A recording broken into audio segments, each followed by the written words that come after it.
Desculpa não participar, mas é dizer que eu tô dirigindo aqui, tô no trânsito. Ô, Carlão! Boa noite, Japão. Ô, Rogerão! Beleza? Ó, Rogerão, nós precisamos tomar aquele vinho, Rogerão. Marcar, Tá hein? precisando mesmo. Você precisa pagar lá pra nós o vinho.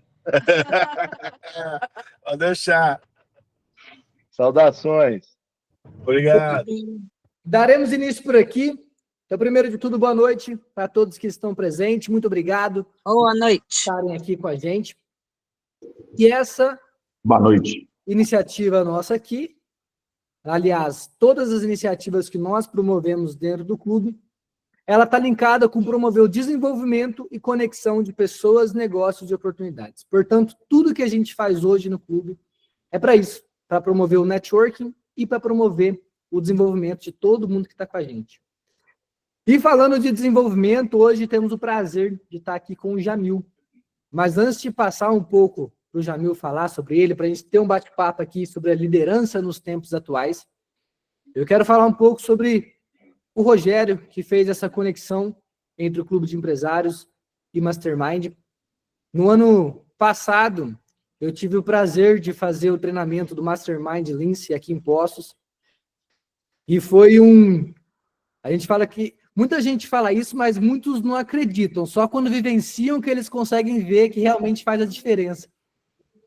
E o treinamento, todo que as 12 sessões que vivenciei junto com a Raíssa, minha noiva, realmente mudaram muito a forma como a gente enxerga as relações e enxergam os negócios. Não só negócios a gente trabalha dentro do treinamento Mastermind Lince, mas também as relações com o dinheiro, as relações com as pessoas difíceis, as relações para ser uma pessoa melhor a cada dia, não só como para os outros, mas com a gente mesmo. Isso, e tem uma coisa que todo líder faz, que é um ensinamento profundo do Mastermind, é que o líder sempre termina aquilo que começa. É um triunfador, além de ter algumas outras 17 características que são as leis do triunfo de Napoleão Hill. E antes de passar para o Jamil, Rogério, você quer dar uma palavrinha também, falar sobre você e a gente passa a bola aí para o Jamil? Ô, Felipe, obrigado aí pelo espaço. Eu quero te dizer o quanto eu admiro o teu trabalho aí. O clube só é forte e poderoso porque você conseguiu conectar as pessoas em torno desse objetivo comum bem definido. Então, parabéns aí pela sua liderança e por conduzir esse grupo aí a tantos resultados aí que eu sou muito feliz de participar desde há 5 anos, 6 anos aí do clube. Então, obrigado pela oportunidade e pelo espaço. E fico muito, muito, muito feliz de trazer aqui uma pessoa que construiu o profissional que eu sou, o homem que eu sou, que é Jamil Albuquerque, que me iniciou no Mastermind há 25 anos atrás. Então, nós podemos dizer que nós estamos há 25 anos aí na caminhada, espalhando o perfume de Napoleão Hill. Então, obrigado, Felipe, por abrir o seu prestígio, o teu grupo, para a gente falar sobre isso.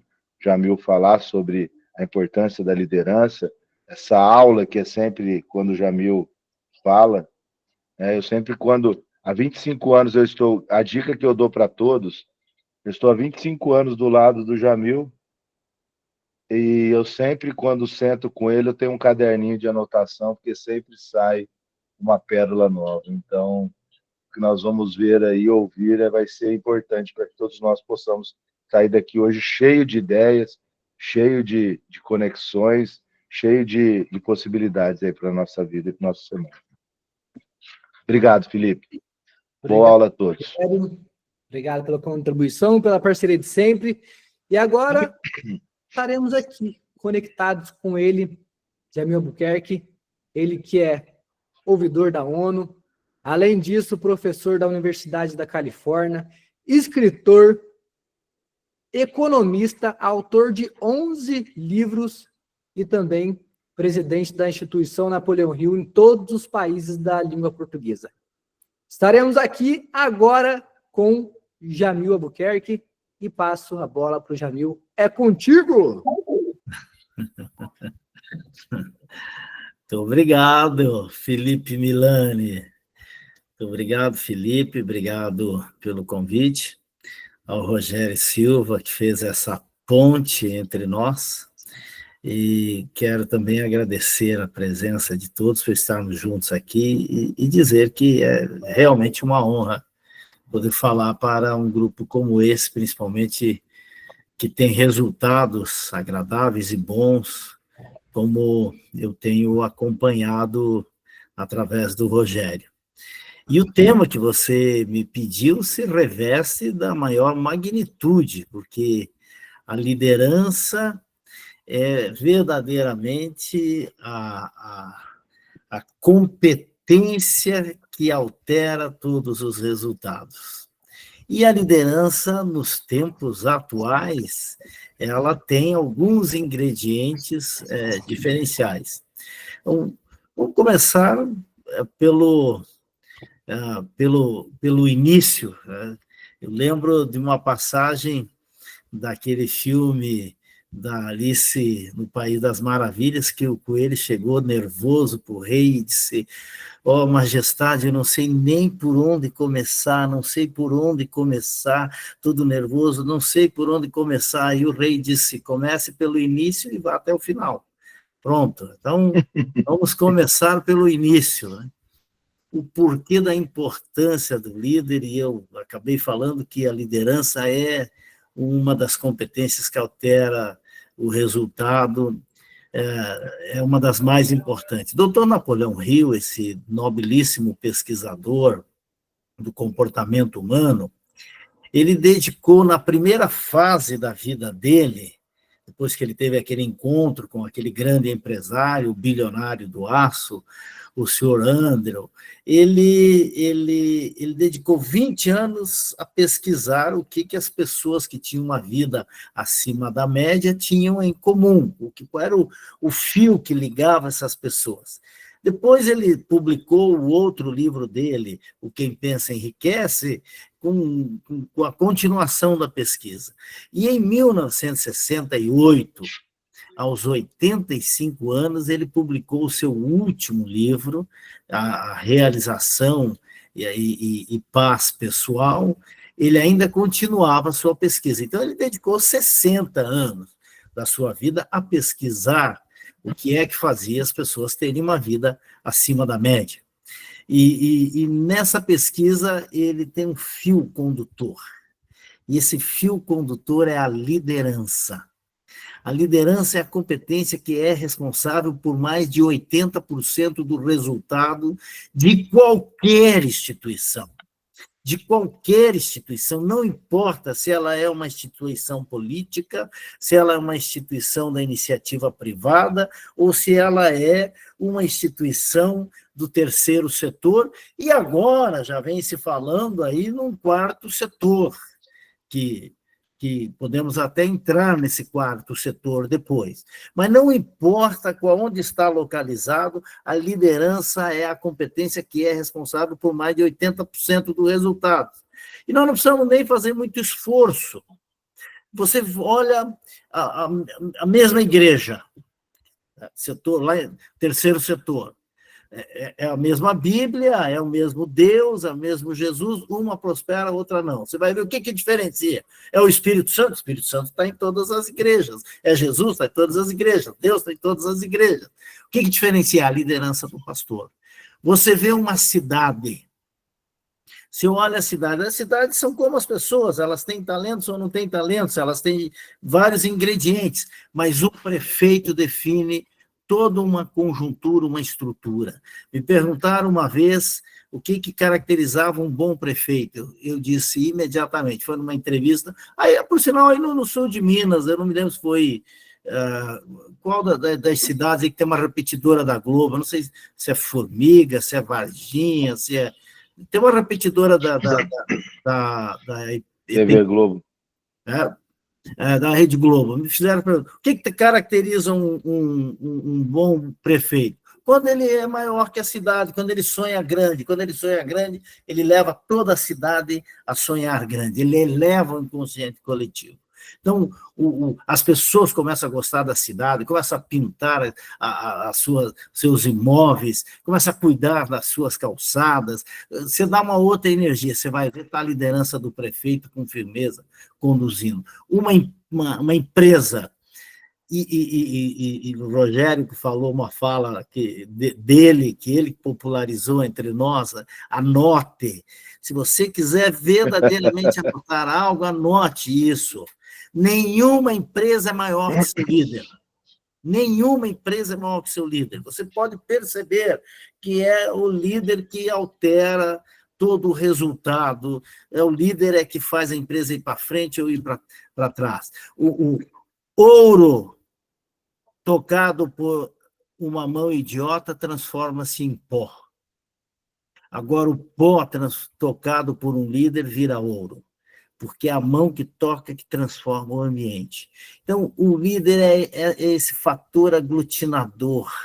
Ele é que define a direção, ele é que faz com que a estratégia seja bem definida, ele é que resolve os conflitos, ele é que lida com os problemas, ele é que faz as coisas acontecer, ele é que dá o choque da audácia, ele é que chega a lenha no braseiro, ele é que faz o braseiro andar. Então, você vai olhar para a presença desta figura humana extraordinária, que é o líder. Agora, vem sempre aquela pergunta. Eu falei aqui de casos que deram certo, o que diferencia. Você faz a visão contrária, você vai perceber uma empresa que não tem um líder, ela morre ali, às vezes não ultrapassa nem dentro da vida dela. Uma igreja que tem um pastor fraco, ele esmorece. Uma família, se não tiver um líder, ela vai para a vulnerabilidade social.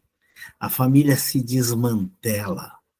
Então, a presença do líder, desde a menor célula matriz, mãe, célula mãe geradora, que é a família, até a célula macro, que é o país, está aqui a figura do líder. Então, nós vemos as civilizações, elas prosperaram ou sucumbiram conforme as suas lideranças. Veja o caso do Egito. O Egito, há 6.000 anos atrás, ele já tinha engenharia, eles já conheciam a arte da armazenagem. Lembra daquela passagem, 7 anos de vacas gordas, 7 anos de vacas magras?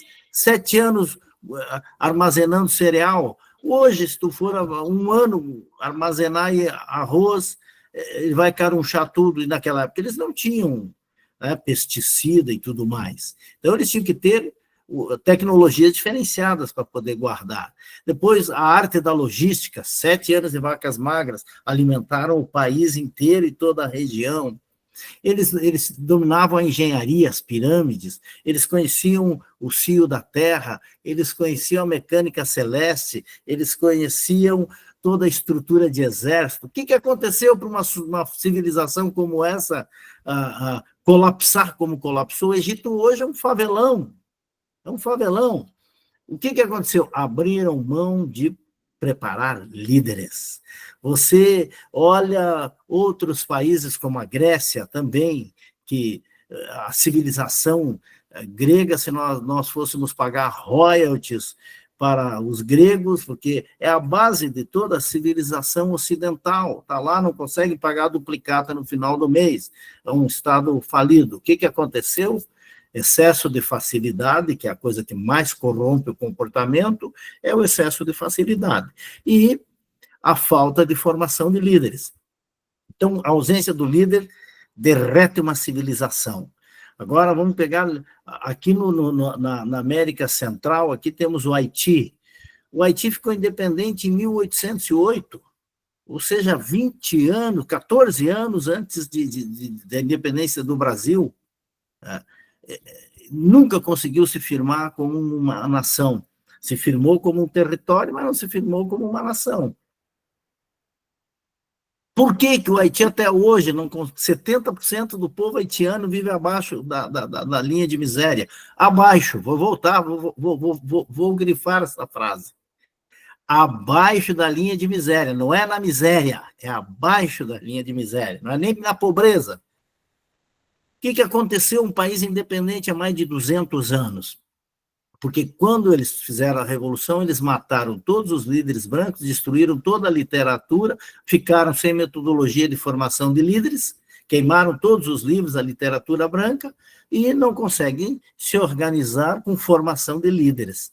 Está lá 50% agora com essa tragédia lá, do pós-furacão, estão com 50% com cólera. O que é a cólera? É a doença da porquice. Como é que se evita a cólera? Com sabão, lavando as mãos. Né? Isso aqui, se evita a cólera. Como é que se faz sabão? É com vísceras de porco. É 4 elementos, é um fogo, uma lata, água e vísceras de porco e soda. Ah, mas tem que ter a lata, tem que ter o porco. O porco se cria de qualquer maneira, porque ele é um dos animais mais resistentes que tem. Então, é falta de líderes para empreender, falta de empreendedorismo. Tudo isso é ausência de líderes. Dei exemplos da família, dei exemplos da empresa, dei exemplo de país. Vamos pegar exemplos de países que deram certo. Vamos pegar os Estados Unidos. Vamos pegar os judeus. Povo judeu, sei lá, um micro país do tamanho do Sergipe, acomodam 14 milhões de pessoas dentro deles, vivem sendo atacados lá, nós estamos assistindo aí uma guerra, um povo que ficou 19 séculos sem ter um território para chamar de seu, em 1948 pegaram o país, organizaram o governo, organizaram o legislativo, o executivo, o judiciário, enfrentaram guerras. Eles têm 130 prêmios Nobel, vou repetir o número, 130 prêmios Nobel, o Brasil não tem nenhum. Qual é a diferença? O que aconteceu? Porque é um povo que sempre reverenciou seus líderes. Das páginas dos seus livros de histórias, emergiam essas figuras emblemáticas dos líderes. Abraão, Salomão, Davi, seu pai, Salomão, José, tantos ícones que ficavam conduzindo aquele povo nômade por todo o planeta, mas que serviam de guia, de modelo, de metamodelo. As pessoas se inspiravam nas virtudes dos seus patriarcas, as pessoas reverenciavam o seu Deus, eles tinham essa honraria à liderança do alto, formando líderes. Os Estados Unidos replicou, pegou a águia dos romanos, pegou a cruz do cristianismo e transformou o esporte na maior escola de líderes do planeta, os Estados Unidos. Há até quem diga que a religião americana não é o cristianismo, é o esporte, porque lá para eles tudo é o esporte. Porque eles mataram a charada, que no esporte você aprende a perder, você aprende a competir, você aprende a ganhar, você sabe a dor da derrota, você sabe o prazer da vitória, mas o objetivo oculto é formar líderes. Por isso é tão importante para eles lá, quando a gente vê aqueles filmes da high school, por isso que é tão importante lá para eles ser líder de torcida, ser o capitão do time, ser escalado no time. A gente vê tantos filmes assim, porque é formação de líderes. Eles sabem que isso lá na vida adulta vai ter um reflexo extraordinário na performance de saber competir, de saber perder, de saber ganhar, de saber respeitar o adversário, de saber respeitar as normas. Tanto que eles fizeram o quê? Toda a fábrica tinha, no fundo, um campo de esporte, porque eles treinavam, aproveitavam os horários e intervalos para treinar regras, treinar estruturas. Isso é liderança. Isso é a habilidade de formar líderes. Então, a liderança é determinante para a existência humana. Onde falta líderes, falta comando, falta direção, falta energia. Na década de 70, teve um país que resolveu estudar o planeta, mandou gente para o planeta inteiro para ver onde as coisas estavam dando certo. E mandaram gente para o país, para o planeta inteiro, que chama-se China. E eles têm gente à vontade para mandar, né, gente? Mandaram para o planeta inteiro. Depois de 3 anos, reuniram todo mundo, fizeram um grande encontro. Onde é que deu certo? Eles viram lá, onde dá certo é aonde tem o estímulo da livre iniciativa, do empreendedorismo, eles conseguem dar comida para o seu povo, dar roupa para o seu povo, dar casa para o seu povo, dar saúde para o seu povo. Bom, o problema é que a China era comunista, como é que ia fazer um capitalismo? Eles não ensinavam capitalismo. Então, o que eles fizeram?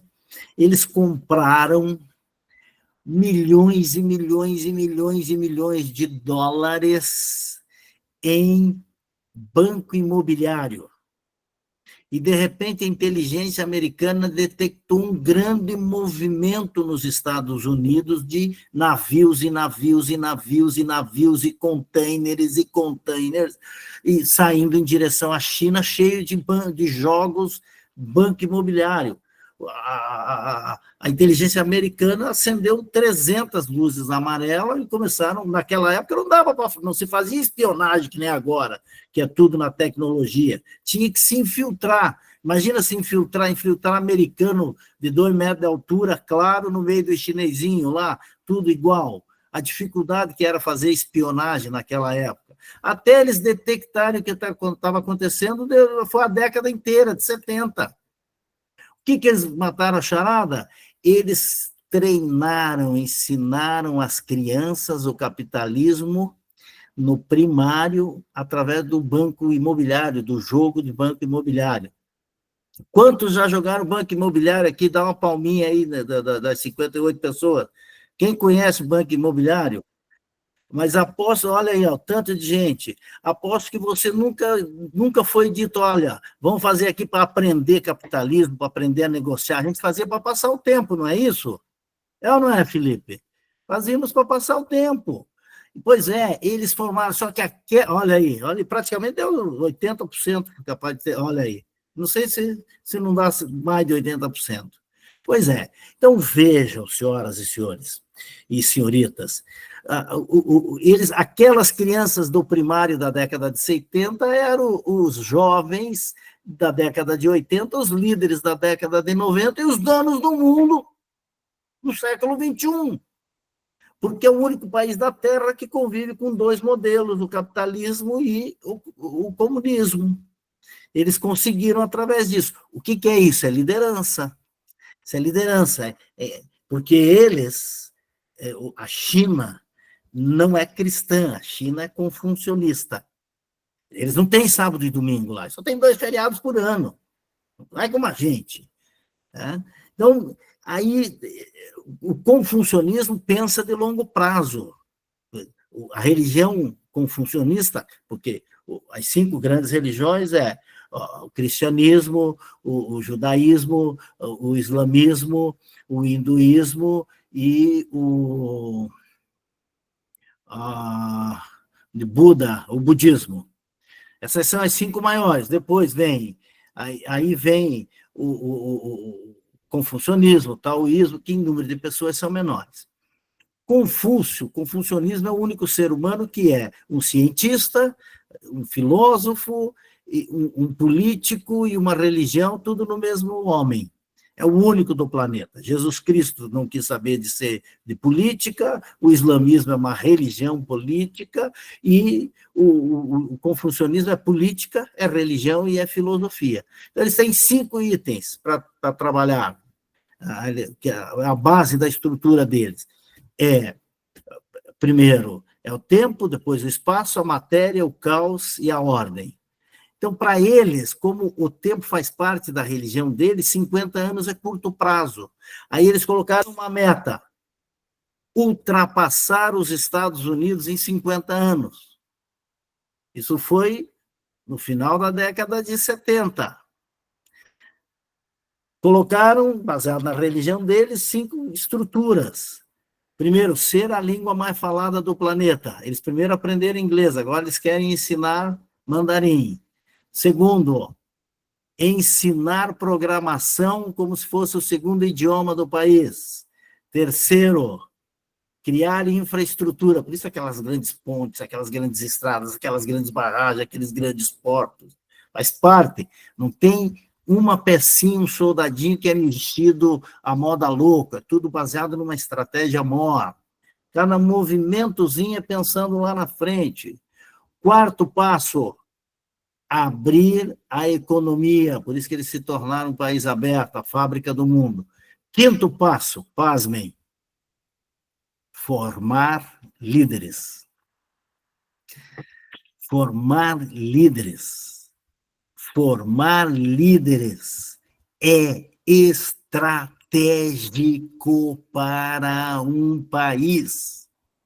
Entendemos isso, o que é pensar grande, o que é formar líderes, formar este ser humano que é diferenciado, porque não há nenhuma possibilidade de você exercer a liderança sem ser atacado. Ou há? Existe, Felipe? Fala para mim, dá para ser líder sem ser atacado? Impossível. Você vai ser atacado, porque é da natureza humana a fortaleza ser atacada. Quando a fortaleza não é atacada, ela vira tapera, vira ruína. Para manter a vida, ela tem que ser atacada. Se ninguém estiver te atacando, você não está sendo relevante o suficiente. Então, regra número 1 para ser líder é aguentar apanhar. Porque eu acho que nós temos que falar disso também, né, Felipe? Porque a liderança em tempos atuais, eu ainda não entrei no tempo atual, só fiz um arrazoado histórico até aqui. Então, vamos lá. Depois eu falo aqui 10 minutos sobre a liderança atual e abrimos aí para perguntas e respostas. Então, veja bem, o que quer dizer líder? A palavra líder, ela vem de Lorde, que formou a palavra líder, e que chegou aqui para nós como líder, que quer dizer aquele que indica o caminho. Então, líder é aquele que indica o caminho. Então, 3 passos fundamentais para tornar-se um líder. Se ele indica o caminho, o primeiro passo é, ele tem que ter uma visão. Ele tem que ter uma visão. Anote aqui, anote. Como é que é, Rogério? É porque quem entrou depois, o Rogério estava aí, e o Rogério estava dizendo, anote, né? Anote, caderninho, anote. É que o Rogério que popularizou essa fala entre nós. Então, primeira coisa, lembre-se disso, tenha uma visão. As pessoas só seguem quem está indo para algum lugar. É por isso que tu vê tanto louco com seguidor. Não é isso? As pessoas só seguem alguém que está indo para algum lugar. Segundo pilar para você ser um líder é competência. E não adianta não ter preparação, tem que ter preparação. Nós estamos aqui fazendo uma aula, é uma preparação. Aula quer dizer momento de autoiluminação. Tá? Quando você está numa aula, você está se autoiluminando. Tá? Então, competência, preparação. E terceiro passo são os nervos. Líder tem que aguentar apanhar. Líder tem que aguentar apanhar. Resistência emocional. Um dia, eu estava conversando com o doutor Luiz Henrique da Silveira, foi governador 2 vezes de Santa Catarina, 2 vezes senador da República, foi prefeito de Joinville 2 vezes, foi vereador, foi deputado estadual, deputado federal, foi presidente da Câmara, foi... Para vocês terem uma noção, ele morreu no exercício do mandato. Morreu no exercício do mandato de senador. Então, o homem, se tem alguém que sabe fazer conexões, relacionamento, é um homem desse tamanho. Aí eu perguntei, ele era governador na época, eu perguntei, doutor Luiz, na sua opinião, qual é a maior qualidade de um político?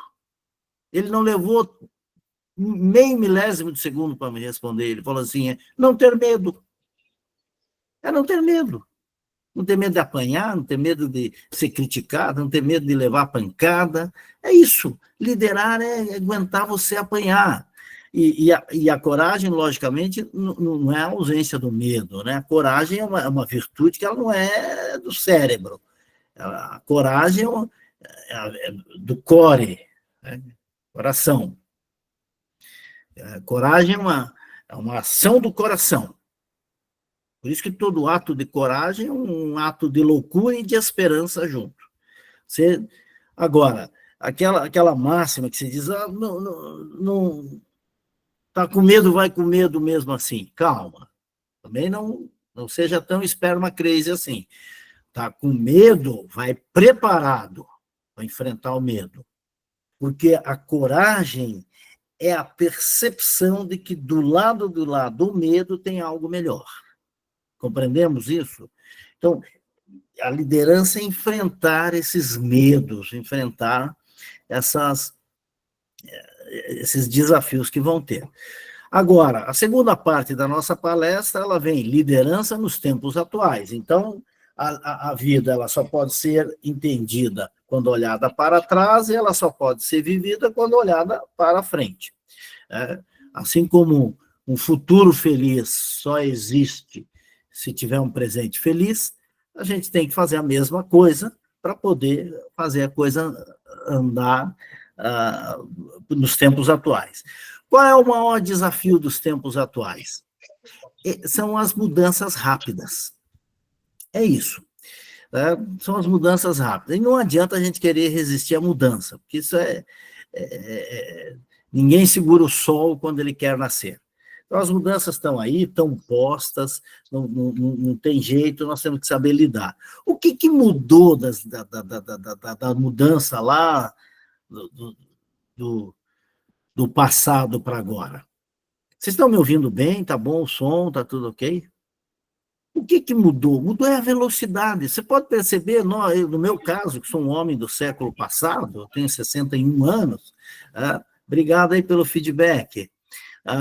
Eu tenho 61 anos, o que mudou? Parece que não tem muita diferença entre o século passado e o século atual. Então, o que tem de diferente? É a velocidade. É a velocidade. Então, o ser humano do século XV, ele começou o século XV andando... No século XV ainda não tinha as carroças. As carroças vieram no século XVI. Na verdade, as carroças surgiram como carroça com 4 rodas a partir do século XVII, 1600 e picos. Começou andando de carroça. Terminou o século andando de carroça. Começou o século XVIII andando de carroça, terminou andando de carroça. Começou o século XIX andando de carroça, terminou andando de carroça. Começou o século XX andando de carroça, terminou andando de ônibus espacial. É brutal a velocidade da mudança. E começamos o século XXI, aí vem agora, nasceu o conceito aqui de inteligência artificial. Então, lidar com a inteligência artificial requer algumas percepções. Primeira coisa, é saber o que é isso. Né? Então, inteligência artificial não é inteligência autônoma. Essa sutil diferença faz uma grande diferença. Essa é a primeira coisa que precisa ficar muito claro. Que tem gente aí que vem vendendo medo para depois, né? O pavor, você vai ficar de fora, você está morto, isso é tudo lero-lero. Ela é uma inteligência artificial. Então, ela é uma mecanização de procedimentos. Isso você pode anotar se você quiser. A mecanização de procedimentos é feito através de um sistema estatístico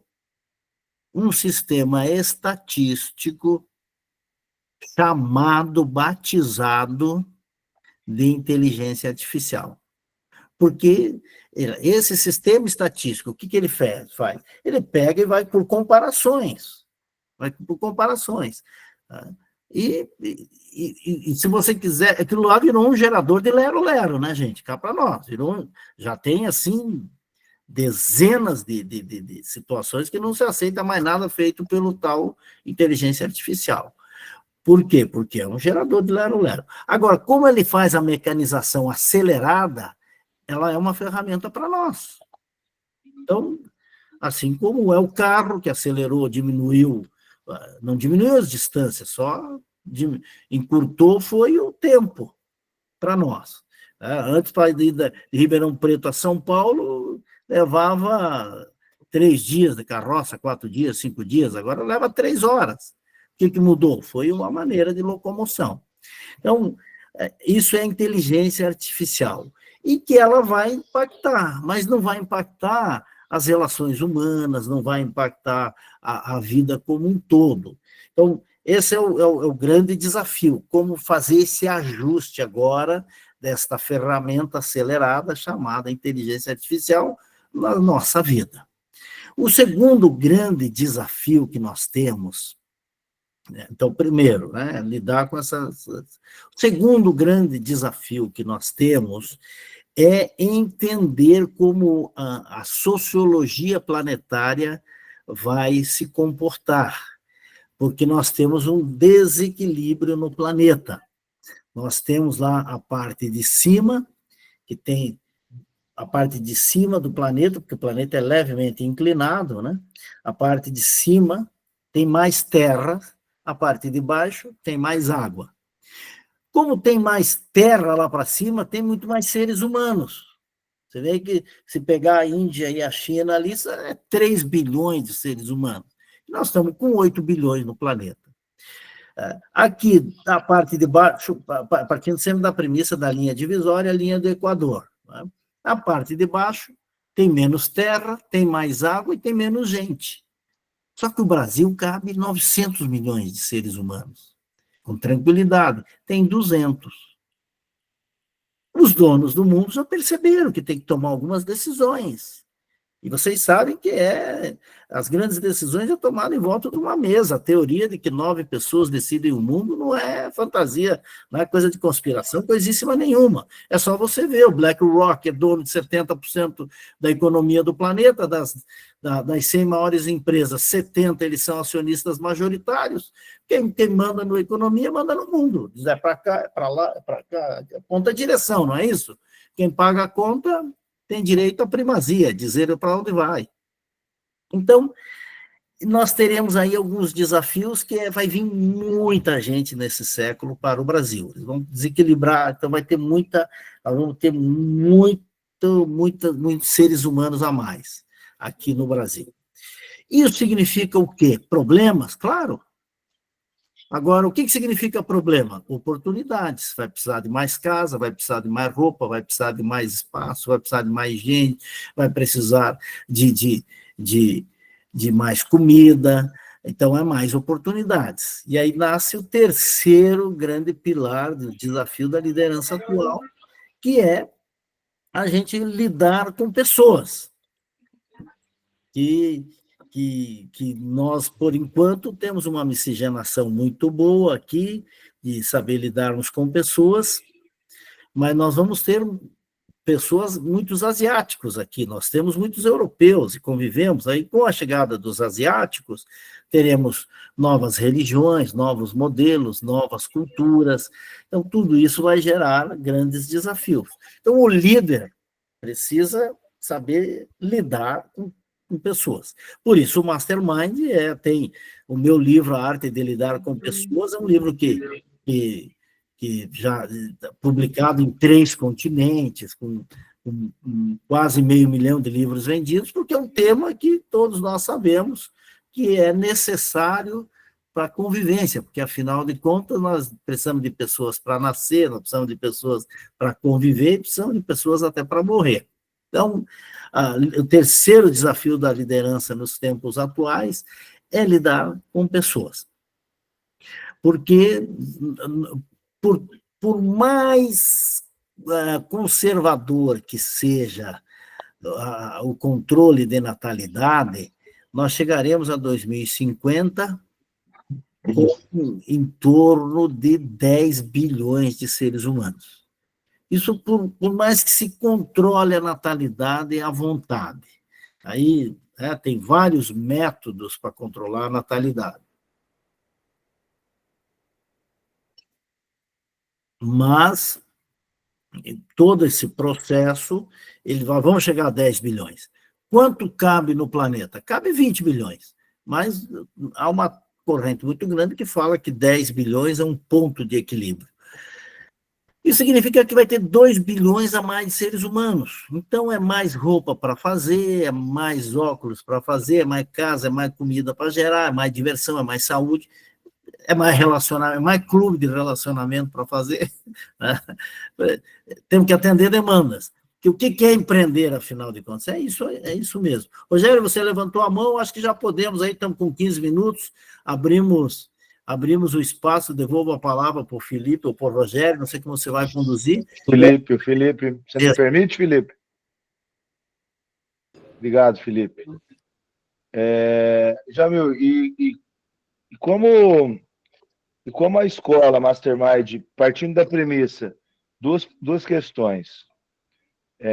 Perguntas simples, mas não simplistas nem simplórias, né? Tem muitas pessoas que têm a percepção de que essa liderança você se constrói com o tempo, não tem essa ideia de que existe como preparar um líder, a preparação. O líder nasce pronto? Essa é uma pergunta. E o segundo, qual é o papel da Mastermind nesse cenário global e principalmente aqui nos países da língua portuguesa, qual é o papel da Mastermind nesse contexto, já que nós vamos precisar de líderes, né? Boa pergunta. Inclusive, dá a oportunidade de dizer que o papel bem definido é preparar líderes, 1 milhão de líderes, para a gente eleger um presidente da República Mastermind que possa subir a rampa do Palácio do Planalto com um projeto de nação debaixo do braço para a gente fazer o Brasil ser verdadeiramente o farol do século XXI. Esse é o papel. Agora, a importância da metodologia é que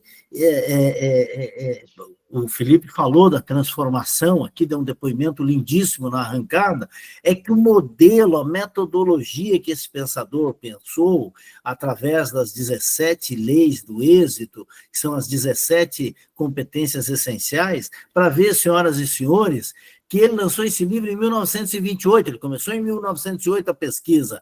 Das 17 competências, que ele chamou de leis do êxito, as 10 competências que o Fórum de Davos definiu que vai valer para até 2050, 9 fazem parte das leis do êxito. Então, o homem era um visionário.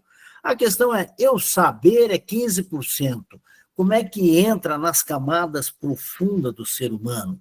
Como é que eu faço essas revisitas, que é aquilo que Freud dizia, nas profundezas do ser, para saber quais são as feridas da infância, capaz de fazer o ser humano andar pela vida como um adulto olhando a vida como uma criança amedrontada. Como é que eu reorganizo isso dentro de mim? Como é que eu reorganizo as minhas virtudes? Como é que eu reorganizo a minha forma de lidar com as decepções, com o fracasso, com a minha raiva? Como é que eu ativo o meu sistema reticular futuro para me enxergar no futuro e chegar até lá? Como é que eu faço isso? Precisa de metodologia, porque sem metodologia não se chega a lugar nenhum. Sem metodologia você não aprofunda, não entra nas camadas profundas do ser. E isso é um desserviço que a gente tem visto aí no mercado, algumas pessoas só falarem pensando que a fala vai ser a solução. Não, você tem que experimentar. É por isso que no Mastermind a gente diz, os nossos participantes, eles não recebem apenas conhecimento, eles experimentam o conhecimento. Não é expositivo, é participativo, para poder fazer a pessoa saber como é que eu lido com as pessoas, como é que eu faço para... Porque líder forte tem o círculo íntimo forte. Como é que eu lido com o meu círculo íntimo? Como é que eu faço para conseguir cooperação das pessoas para ampliar esse círculo íntimo e conseguir adesão para o meu modo de pensar, como é que eu lido com as minhas emoções, como é que eu faço para lidar com o medo, com a raiva, como é que eu lido com a alegria, com a tristeza, como é que eu lido com isso tudo, focado nos negócios, porque no final do dia, o que importa mesmo é quanto é que entra e quanto é que sai. Tá? No final do dia, nós precisamos medir isso, tem que pagar as contas. Então, como é que traduz tudo isso, esses processos gerenciais para processos de liderança para negócios? Então, nós, Poços de Caldas, nós temos turmas regulares, né? Inclusive, aí temos próxima turma, tem até data, se eu não me engano, é isso? Tem 24 de setembro. 24 de setembro. Então, através do Felipe, Milani e do Rogério, se aproxima, vale a pena, é uma imersão que realmente vale a pena. Felipe. Temos 10 minutos ainda. Felipe. Vamos ver quem vai aproveitar esse momento para fazer uma pergunta para a enciclopédia viva que está aqui. Tem que perguntar, porque se deixar eu falar, eu dou uma disparada aqui e pronto. Aí, eu vou aproveitar aqui esse momento para fazer uma pergunta, que eu fiquei sabendo que você já sentou com um rei. E rei da onde que é o rei mesmo? Rei da Holanda. Holanda. Da Holanda. E depois eu passo ali para a Yara. Uma coisa ali do rei da Holanda. O que se fala na mesa de um rei? O que é conversado ali na mesa? Essa pergunta é muito boa. O rei da Holanda, eu fui secretário da Casa Civil e aí fui receber, em nome do meu município, o rei, quando ele vem a Ribeirão Preto. Por quê? Quando o príncipe William assumiu, ele foi investido na realeza, para nós aqui que nunca tivemos rei, para a gente entender essa diferença. Um rei, quando o rei morre, o herdeiro é posto, então é o rei posto. Agora, quando ele é investido, é quando o rei não morre, mas passa a coroa para o príncipe continuar. Então, quando o rei William foi investido na realeza holandesa, ele saiu pelo mundo para conhecer as suas propriedades e vem aqui em Ribeirão Preto para conhecer a fazenda da família real, que é aqui perto, que eles compraram, porque teve um empresário brasileiro que tinha uma grande quantidade de terras aqui, e para valorizar as terras dele, ele fez uma novela aqui, chamada Rei do Gado, não sei se vocês lembram dessa novela. Ele valorizou esse empresário chamado Roberto Marinho e depois vendeu para a família real. É uma mega fazenda que é a Água da Serra, que tem inclusive genética. E aí ele veio, nós fomos recebê-lo em nome do município, e depois tinha um jantar. E nesse jantar, você não pode filmar, as únicas fotos que eu tenho é ele recebendo ele lá no aeroporto, em nome da cidade, e o fotógrafo da prefeitura deu um zoom e tirou as fotos. Mas lá você tem que deixar o celular e as coisas para entrar, é toda uma liturgia. E quando eu sentei na mesa, tinha algumas outras autoridades, e por coincidência dessa autoridade, tinha 3 que tinham feito curso comigo, tinham sido meus alunos, aí um disse, ó, Jamil, o que a gente conversa aí? Que prosa se fala na mesa de um rei, né? E aí eu lembrei de Platão, Felipe. Platão teve uma situação, uma vez, que um discípulo dele chegou e ia conhecer um homem muito importante, e perguntou para Platão, o que eu falo com esse homem importante para poder captar a atenção dele? E aí Platão falou, faça perguntas. Pergunte para ele quem é ele além das suas posses. E aí eu sentei e lembrei de Platão, falei, eu tenho que fazer uma pergunta agora. E que pergunta fazer? Regra número 1 da arte de ser uma pessoa interessante, fale do que interessa a outra pessoa.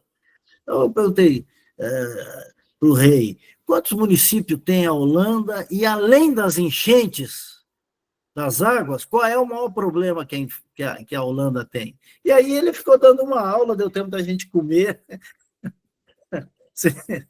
A aula inteira, porque né, senão imagina o silêncio que teríamos na mesa. E ocorreu uma interessante, que eu terminei de ler a biografia a semana passada, eu terminei de ler a biografia do Alceu Valença, um livro de 800 e poucas páginas, e ele conta que quando o rei William era príncipe, foi a Recife, porque lá chegou a ser né, da Holanda, do Maurício de Nassau, foi na casa como príncipe, na casa do Alceu Valença. Jantou lá, ele tocou, e aí depois o Alceu voltou na Holanda, ele já era rei, pediu para ser recebido e não conseguiu ser recebido pelo rei. Eu um dia estava em Portugal e encontrei o Alceu lá lá no Porto, lá numa daquelas ruazinhas, ele sentado num barzinho com a esposa tomando vinho, sentei lá, tomamos 3 garrafas de vinhos, e o Alceu, uma figura extraordinária, porque nós tínhamos nos conhecido por coincidência aqui em Ribeirão Preto, e se eu soubesse, tinha falado, olha, ele foi na tua casa e eu fui na casa do rei. Então foi um dos momentos assim bastante interessante e bastante marcante, né, Felipe, e todos que estão aqui, porque nós não temos essa liturgia da realeza. Então, serviu para, em qualquer situação que você estiver, vale a mesma máxima de Platão. Faça perguntas e pergunte sempre aquilo que interessa a outra pessoa, porque a máxima é sempre aquela: quem fala de si mesmo é chato, quem fala da vida alheia é medíocre. As pessoas interessantes falam daquilo que interessa às outras pessoas. Doido. Temos 4 minutos aqui. Eu vou abrir para a Yara aqui, que ela levantou a mão. Yara, você tem uns minutinhos aí, aproveita.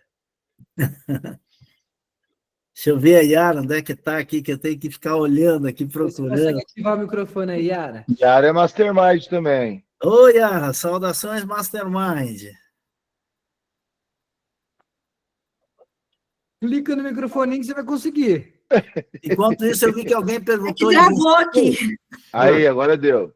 Grande prazer estar aqui com o senhor Jamil, que bênção, com o Rogério, eu fui uma das pioneiras do Mastermind, né, Rogério? É isso. Olha que legal. Sinto muita saudade, precisamos fazer um curso de reciclagem. Volta. Não, precisamos mesmo, porque é muito rico, eu falo para muita gente o quanto que o Mastermind me ajudou na minha vida. Que bom, cara. Eu queria fazer um comentário, eu anotei tudo que o senhor falou aqui sobre liderança e sobre os desafios. Uhum. Eu não sei se acontece, eu creio que com todos os empresários aqui, um grande desafio no momento também é com os funcionários. Como está sendo difícil ser líder? Por mais que a gente quer fazer como Jesus, que o líder foi servir, né? A gente quer servir, mas eu sinto, senhor Jamil, que como está difícil, como ser humano, o senhor estava comentando aqui, né, uma das suas falas, que o atual, quanto mais pessoas, quanto mais as coisas, situações vão acontecendo, como as pessoas estão ficando difícil. O que o senhor sugere para a gente ser um líder sem ser chato, sem ser, sabe, por mais que a gente tenha todo aquele jeito de falar com o funcionário, com a equipe, para que a gente seja respeitado sem ser visto como um... Olha, é difícil. Mesmo. Eu trabalhei por 15 anos numa escola, eu liderei vários funcionários, e agora eu tenho uma empresa. Nossa, eu vejo assim que, gente, como está difícil o ser humano, muito difícil. O que o senhor me dá de conselho? Eu acho que serve para todo mundo aqui, né, gente? Yara, é assim, nós, pela primeira vez na história, nós temos aí várias gerações convivendo ativamente. Então, lá, as divisões dos baby boomers, os boomers, os millennials, os Zs, e aí vai dividindo. Nessa divisão, nós pegamos aí uma geração que se habituou a ter um pouco mais de facilidade. Então, essa geração que teve mais facilidade, eles têm mais exigências, têm mais desafios e querem outras coisas que não as nossas. Trabalham não mais pela subsistência, trabalham não mais com a mesma necessidade que nós trabalhávamos, então requer outras formas de fazer leitura. Agora, qual é a melhor maneira de liderar? É liderar situacionalmente. O que significa isso? Não adianta falar a linguagem de elefante com borboleta. E não adianta falar a linguagem de borboleta com elefante. Então, você tem que trazer pessoas que sejam de várias gerações, ter junto com você. Você tem que ter o aprendiz, você tem que ter o discípulo, mas você tem que ter o sênior. Então, você precisa fazer... Se você é uma empresa pequena, tem 3, 4 funcionários, tenha um de cada geração. Porque se tiver só gente nova, vai quebrar. Se tiver só gente velha, vai quebrar também. Você falou justamente o que eu queria... O que você imaginava. É isso mesmo. Saber mesclar. Porque essa nova geração, embora tenha facilidade, eles já perceberam que eles vão ter que dar conta de pagar a conta também, né? Já perceberam isso. Jamil, você repete, por gentileza? Qual delas aí que você quer que eu repita? As 3 gerações aí. Não, veja, tem a geração Baby Boomer, que eles falam que é aquela geração que nasceu lá depois Segunda Guerra Mundial, que é o meu caso, né, 61 anos. Depois vem a geração Millennium, que é essa geração que estava se aproximando do novo milênio. Aí vem a geração Z, vem essa geração Y, a geração Z. São 5, 6 estratos geracionais aí que estão trabalhando e produzindo ao mesmo tempo. Nós estamos dentro da mesma empresa, você encontra todas elas, né? Agora, a geração Z, que é essa geração que entrou por último no mercado de trabalho pós ano 2000, as coisas ficaram mais fáceis. Quem é que fez a pergunta, por gentileza, agora por último? Acho que foi a Heloísio, né? Isso. Então, ela é uma geração que ela está mais habituada a facilidades, eles já nasceram dentro da tecnologia. Para essa geração que está começando agora, para eles o Wi-Fi é como a luz, como que só aperta no botãozinho, é como a água que só abre a torneira. Para eles é o Wi-Fi, para nós a gente pegou essa transição aí toda. Então, para eles a vida é um pouco mais facilitada, mas nós temos que conviver com eles, porque um dia eles serão os que vão segurar a ponta para nós andarmos. Porque o contrato geracional é assim: você produz no ápice da força e vigor, que é dos 25 aos 75, esse é o ápice produtivo do ser humano, preparando quem está chegando e cuidando de quem está saindo. Esse é o contrato psicológico entre as gerações. Então, um dia essa geração vai estar cuidando da gente, né? Envelhecer não é uma opção, né? Até na parte, essa parte de funcionários, é o chamado ponto de equilíbrio, pelo que eu entendi que o senhor falou, né? Justamente o ponto de equilíbrio, porque a gente colocar só gente da geração mais nova, eles têm ideias, mas tem certas, a pessoa com mais idade, que já tem mais experiência, tem que unir isso. Quem é mais velho tem que saber entender essa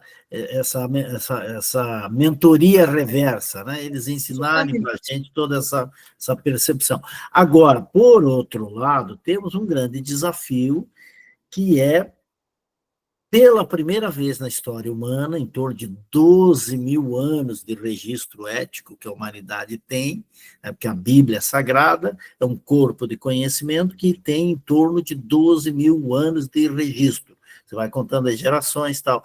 Pode ser que o ser humano tenha existido antes, mas de registro ético em torno de 12 mil anos. nesses 12 mil anos de acompanhamentos geracionais, pela primeira vez na história, isso é um teste que foi medido aí recentemente, nós estamos produzindo uma geração mais burra que a anterior, que sabe menos que a geração anterior. Então, esse é um desafio. Mas a vida é feita de desafio, né? É isso aí. Como a gente dizia assim, né? Ninguém é filho de pai assustado e não vamos se assustar com a assombração errada, né? Então, Jamil, já deu o horário. você Mas tinha uma responde. última pergunta. Uma aqui. última pergunta, Felipe. Fica a teu comando aí, você Eu acho que define. tinha uma pessoa chamada Pôncio, que eu olhei aqui, porque Pôncio eu associei com A o Ana também tinha levantado, o Edson. Sou Você eu. define aí, Felipe. Onde sou Se o eu? Felipe quiser reunir as duas, três perguntas, Isso. uma só, fazer as três, eu respondo as Assume três. essa bronca aí, Pode ser. Felipe. Faremos um compilado com a pergunta da Ana e do Edson, que levantaram as mãos. Tá bom. E também com a pergunta do chat. Primeira pergunta do chat. Na sua visão, qual é o maior desafio do líder para alinhar propósito, fé e ação prática no dia a dia? Então, guarda essa aí. Certo. E já vamos aqui para a Ana. Ana, rapidamente, qual a pergunta? Bora. Bom, Jamil, obrigada aí pela oportunidade. Obrigada, Felipe. Ó, eu anotei duas perguntas, Felipe, não briga comigo. Ó, mas é assim, como identificar aí um líder, né, pegando até o exemplo você deu alguns exemplos aí bíblicos, pegando até o exemplo de Davi, do rei Davi, que ele foi ali o escolhido, mas ele não foi aquele que foi sequer inicialmente apresentado pela sua própria família. Então, como a gente identifica ali, de fato, um líder, e se existe uma pessoa, as perguntas acabam se complementando, né? E se de fato existe aquela pessoa que realmente tem um dom para liderar, ou se todas as pessoas podem treinar e desenvolver essa habilidade. Uhum. Estamos complementando. E agora, para finalizar, o Edson, e aí a gente já passa para o Jamil. Edson? Boa noite, Felipe. Boa noite, Jamil. Boa noite, Rogério. Boa noite a Boa todos. noite, irmão. Mastermind também. Mastermind. Eita, tive o prazer de ter o Jamil na nossa formatura. Eita. Que legal. E, na realidade, eu quero até complementar essas perguntas, colocando que essa dificuldade toda, está fácil de achar parte da solução dessas perguntas todas. Eu sugiro a fazerem o Enneagrama, né, Jamil? Pronto. Me ajudou muito quando eu fiz o Enneagrama. Jamil é top no Enneagrama. Eu sou o perfil 3, né, o focado, né? E ajuda bastante. Você descobrir o perfil das pessoas que trabalham com você. As pessoas querem, às vezes, perfil igual ao da gente e cria um certo embate entre as pessoas. E descobrindo o perfil certo, fica mais fácil para você lidar com o seu liderado, lidar com o seu líder. Então, é um complemento a essa questão. Saber conviver com as diferenças, né? Por que a democracia é o melhor modelo de governo?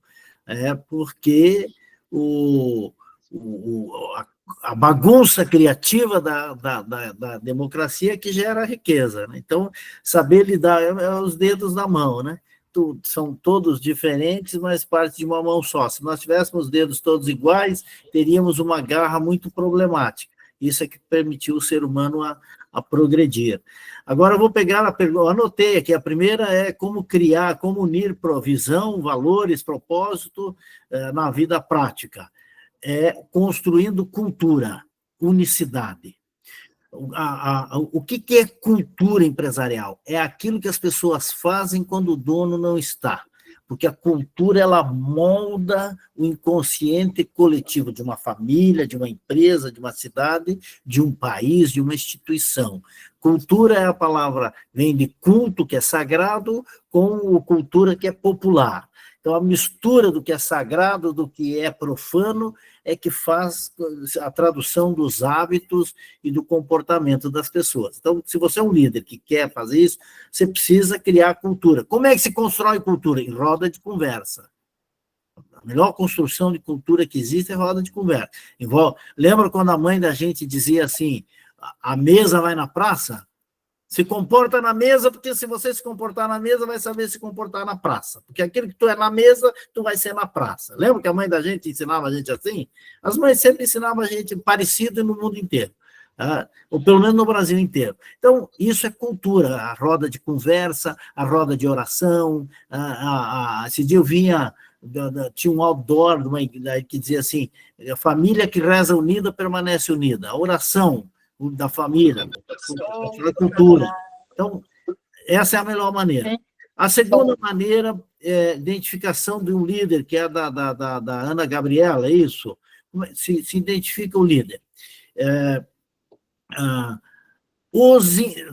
Assim, como é que se identifica o líder? A necessidade faz o líder, sempre. Então, você identifica o líder na necessidade.